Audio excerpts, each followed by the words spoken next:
In this video, I'll show you how to fix your headphones not working issue inside of Windows 11. Now, I'm just going to jump straight into this guide, and you'll need to go through each of these steps to find the solution that works for you. So first thing to do is head over to your Start menu and search for Run, and then just head over to the Run app. Inside of this search box, we need to type in sysdm.cpl and hit enter. Then come over to the Hardware tab at the top here, and down in Device Installation Settings, we need to click this Device Installation Settings button, and you'll have two options here, either yes or no, and we need to make sure no is selected, and then we can hit Save Changes. We can press OK to head out of this window, and the next thing you'll need to do is head over to the Start menu, search for Services, and then come over to the Services app. From this list of services, we need to find something called Performance Logs and Alerts, which will be down in the P section. So once you've found this service here, Performance Logs and Alerts, we're just going to double click on it, and you need to change this startup type from manual to automatic.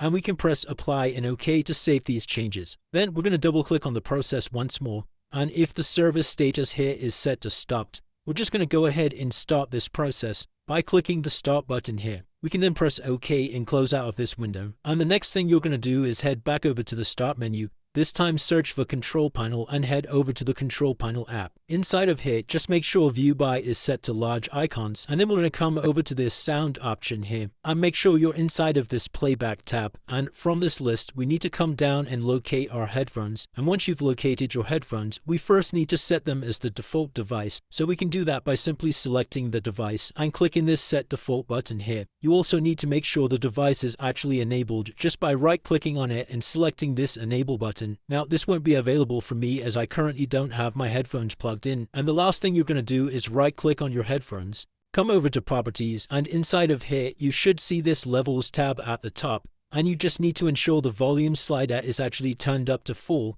and we can press Apply and OK to save these changes. Then the last thing you're going to do, if that's still not fixed the issue, is head over to our Start menu and search for Device Manager, and then head over to the Device Manager tab. Inside of here, come all the way down to Sound, Video, and Game Controllers and expand this list, and you need to locate your headphones inside of here. So for illustration purposes, let's just say it's Reese's AirPods is the device I'm having issues with. What we need to do is right-click on this device and select Update Driver, and then press Search automatically for drivers. Now, if that still doesn't work, the last thing you can do here is right-click on your device and come into Uninstall Device. Click on Uninstall to confirm, and then come over to the top here inside of Action, and you need to press Scan for hardware changes. Now, that should reinstall the headphones to your PC. Otherwise, what you'll need to do is restart your computer, and then that should have fixed the headphones not working issue. Let me know in the comments which solution worked for you, and if you did find this video useful, then please consider dropping a like below, and I'll see you in the next video.